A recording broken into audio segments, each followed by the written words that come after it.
Welcome to ரவியின் ராகங்கள். வணக்கம், நான் உங்கள் ரவி கோவிந்த். இது ரவியின் ராகங்கள் நிகழ்ச்சி. இதில் உங்களை சந்திப்பதில் மகிழ்ச்சி. நான் சிறுவனாக இருந்தபோது எங்கள் கிராமத்தில் இருந்த மக்களுடைய வாழ்க்கை நிலையையும் இப்பொழுது இருக்கக்கூடிய வாழ்க்கை நிலையை பற்றியும் உங்களோடு பகிர்ந்து கொள்ளணும் அப்படின்றதுக்காக தான் இந்த காணொளி. இது கிட்டத்தட்ட ஒரு 50 வயதுக்கு மேற்பட்ட எல்லாருக்கும் தெரிஞ்ச விஷயம்தான். இப்படி எல்லாருக்கும் தெரிஞ்ச விஷயத்தையே நீங்களும் பேசணுமா அப்படின்னு நீங்க கேட்கக்கூடியது எனக்கு புரியுது. இதனுடைய காரணத்தை இந்த காணொலியினுடைய கடைசி பகுதியில் சொல்றேன். எங்க ஊர் விவசாய மக்கள் நிறைந்த ஊர். அவர்களுக்கு பகலெல்லாம் விவசாய வேலைகள் அதிகமாக இருக்கும். இரவு நேரத்துல தான் அவங்களுக்கு ஓய்வே இருக்கும். அதுவும் பெண்களுக்கு இரவு உணவும் சமைச்சு அடுத்த நாள் உணவுக்கும் தயார் செய்துட்டு ஒரு 9 மணிக்கு மேலதான் அவங்களுக்கு ஓய்வு இருக்கும். இவங்களுக்கெல்லாம் பொழுதுபோக்கு அப்படின்னு சொன்னா அந்த ஊர்ல நடக்கக்கூடிய கோவில் திருவிழா, அதில் நடக்கக்கூடிய தெருக்கூத்துகள், மேடை நாடகங்கள், இதுதான் இருக்கும்.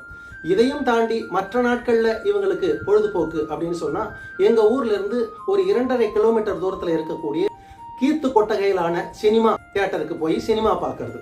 அதுவும் 2வது படக்காட்சி 10 மணிக்கு மேல ஆரம்பிக்கக்கூடிய அந்த படக்காட்சிக்கு அங்கு நடக்கக்கூடிய சம்பூர்ண ராமாயணம், மகாபாரதம், கிருஷ்ணலீலா, கிருஷ்ணன் தூது, திருநீலகண்டர், வள்ளி திருமணம், துளசி மகிமை, இது மாதிரியான படங்கள் எல்லாம் ஊர்ல இருக்கக்கூடிய பெண்கள் 5 பேர் 6 பேரா குழுவா புறப்பட்டு நடந்து போவாங்க. இது நடந்தே தான் போவாங்க. 2 பக்கமும் விவசாய நிலங்கள் தான் இருக்கும். அதுவும் சவுக்கு தோப்பு, கரும்பு போன்ற மகசூல் இருக்கும். மனித நடமாட்டமே இருக்காது, மின்சார விளக்குமே இருக்காது. இதுல பல நாட்கள் நானும் அவங்க கூட ஓடி இருக்கேன். படம் பார்த்துட்டு இரவு 1 மணி அளவுக்கு எல்லாரும் திரும்பி வருவாங்க.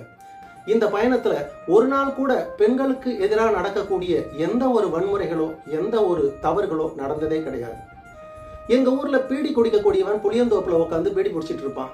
அந்த நேரத்துல பெரியவங்க யாராவது வந்துட்டா உடனே பீடி எடுத்துக்கிட்டு புளிய மரத்துக்கு பின்பக்கம் போய் மறைச்சிக்குவான். இந்த காட்சியை நான் பார்த்திருக்கேன். அடுத்தது வேலை அலுப்புனால மது குடிக்கக்கூடியவர்கள் இருப்பாங்க ஒரு சிலர். அவங்க மாலை நேரத்துல அந்த மது குடிச்சிட்டு பெரியவங்களை யாரையாவது பார்த்துட்டா துண்டு எடுத்து வாயில வச்சுக்கிட்டு குனிஞ்ச மாதிரியே வீட்டுக்குள்ள போய் படுத்துருவான். அடுத்த நாள் தான் அவனை பார்க்க முடியும். அடுத்து இந்த கூட வியாபாரம் பண்ணக்கூடியவர்கள் வருவாங்க.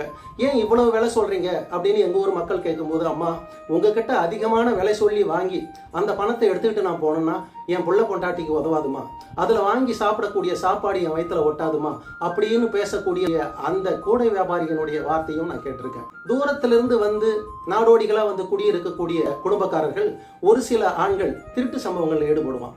அவனை பிடிச்சு ஊர் மக்கள் தண்டிக்கும் போது, ஐயா என் வயிற்று சாப்பாட்டுக்காக ஏதாவது நான் திருடனை ஒழிய அந்த தாலி செயினெல்லாம் பறிக்க மாட்டேன் ஐயா, அந்த பாவ செயலெல்லாம் நான் செய்ய மாட்டேன் ஐயா அப்படின்னு சொல்லுவான். ஒரு தாலி செயினை பறிக்கிறது பாவம் அப்படின்னு கூடிய ஒரு உயர்ந்த விஷயத்த அவங்ககிட்ட இருந்து கேட்க முடிஞ்சது. இப்படிப்பட்ட வாழ்க்கை முறை போயிட்டு இருக்கும்போது இன்னைக்கு நிறைய பகுத்தறிவு வந்தாச்சு, விஞ்ஞான அறிவு வந்தாச்சு அப்படின்னு நினைக்கக்கூடிய இந்த காலத்துல பகல் 12 மணிக்கு பக்கத்து தெருவுக்கு ஒரு 10 வயது சிறுமி போய் வர முடியல. அதை அனுப்பிட்டு நம்மளால நிம்மதியா இருக்க முடியல.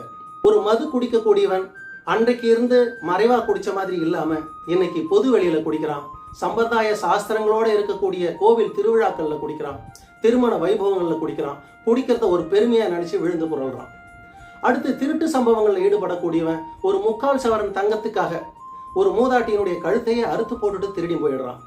அடுத்தது இந்த வியாபாரம் செய்யக்கூடியவர்கள், வியாபார பொருள்கள் உற்பத்தி செய்யக்கூடியவர்கள் மனிதாபிமானமற்ற செயலெல்லாம் செய்து அதை கலப்படம் செய்து மக்களுடைய உயிரை கடுகளவு கூட மதிக்காத கலப்படங்களை செய்யறத நம்மளால பார்க்க முடியுது. இந்த குறுகிய காலத்துக்குள்ள இந்த சீரழிவு எப்படி வந்தது அப்படின்னு நினைக்கும் போது மனசுக்கு வேதனையா இருக்கும். இதுக்கு என்னதான் வழி அப்படின்னு எனக்கு தெரிஞ்ச ஒரு சுவாமிஜி கிட்ட, ஐயா இந்த மாதிரியான சீரழிவுகள் நடந்துட்டு இருக்குது, இதுக்கு என்னதான் முடிவு, இதை நாமெல்லாம் பார்த்துட்டு அப்படியே போக வேண்டியதுதானா அல்லது நம்முடைய பங்கு ஏதாவது இருக்குதா அப்படின்னு கேட்கும்போது அவர் சொன்னாரு, நமக்கு முன் தோன்றிய அவதார புருஷர்கள், ஞானியர்கள், தபசியர்கள் எல்லாம் அமைச்சு கொடுத்த இந்த வாழ்க்கை முறையை நம்ம இழந்துகிட்டு இருக்கிறோம். இதை மறுபடியும் நாம புதுப்பிக்கிறதுன்றது சுலபம் இல்லை. ஆனாலும் நாம ஒரு காரியம் செய்யலாம். இந்த காரியத்தை வரக்கூடிய இளைஞர்களுக்கும் சிறுவர்களுக்கும் அந்த காலத்துல நடந்த நன்மைகளையும் இப்ப நடக்கக்கூடிய தீமைகளையும் பாகுபடுத்தி பேசிக்கிட்டே இருக்கலாம். சந்தர்ப்பம் கிடைக்கும் போதெல்லாம் பேசி பேசி அவர்களுக்கு இது போய் சேரும்படியா செய்யலாம் அப்படின்னு அந்த சுவாமிஜி சொன்னார். எனக்கு ஒரு பழமொழி கூட ஞாபகத்துக்கு வந்தது. ஒரு தீயவனின் கொடுஞ்செயலை காட்டிலும் நல்லவர்களின் மௌனம் நாட்டிற்கு கேடானது அப்படின்னு சொல்லக்கூடிய அந்த பழமொழி எனக்கு ஞாபகத்துக்கு வந்தது. எங்களுக்கு தெரிஞ்ச கதையே நீங்க மறுபடியும் சொல்லணுமா அப்படின்னு நீங்க கேட்பீங்க. நான் சொன்னேன் இல்லையா, இப்ப எதுக்காக மறுபடியும் அதையே நான் பேசிக்கிட்டு இருக்கேன் அப்படின்னு சொன்னா, இந்த மாதிரி நல்ல விஷயங்களை சந்தர்ப்பம் கிடைக்கும் போதெல்லாம் நம்ம பேசுவோம். இந்த காணொளியில கூட உங்களுடைய கமெண்ட்ஸ் பகுதியில் நீங்க அதை பேசுங்க. இது நம்மால முடிஞ்ச ஒரு சிறு விஷயம். இது ஒரு விதையா இப்ப போட்டோம்னா எப்பவாவது ஒரு நாளைக்கு இது விருட்சமா வளர்ந்து மறுபடியும் அமைதி நிலையில நம்ம மக்கள், நம்ம இளைஞர்கள், நம்ம சந்ததிகள் வாழறதுக்கு இது உதவும் அப்படின்ற நம்பிக்கையோட தான் இந்த காணொளியை வெளியிடுறேன். நன்றி.